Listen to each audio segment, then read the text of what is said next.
फ्रांसीसी सदर ने फ़लस्तीनी रियासत को तस्लीम करना इखलाकी फ़र्ज़ करार दे दिया। फ्रांसीसी सदर ने अनकरीब फ़लस्तीन को शराइत के साथ तस्लीम करने का इंदिया देते हुए फ़लस्तीनी रियासत को तस्लीम करना इखलाकी फ़र्ज़ करार दे दिया। गैर मुल्की मीडिया के मुताबिक सिंगापुर में एमनुएल मैक्रोन ने कहा कि अगर इसराइल गजा में बिगड़ती हुई इंसानी सूरत हाल पर मुनासिब इक़दामात नहीं उठाता तो यूरोपीय ममालिक को इसके खिलाफ इज्तिमाई मौक़िफ़ सख्त करना चाहिए। गजा में भूख के बढ़ते हुए बहरान और इसराइल पर बैनुल-अक़वामी दबाव बढ़ते हुए फ्रांसीसी सदर ने कहा कि अगले चंद घंटों और दिनों में कार्रवाई की ज़रूरत है।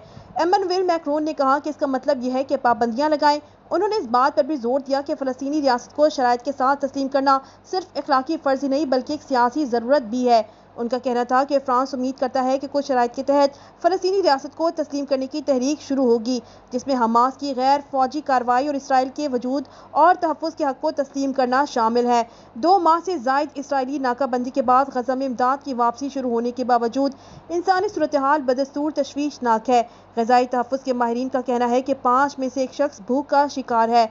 दूसरी जानिब इसराइल ने भी अपने फौजी हमले में शिद्दत पैदा कर दी है, जिसके बारे में उसका कहना है कि यह हमास को तबाह करने के लिए एक नया दबाव है।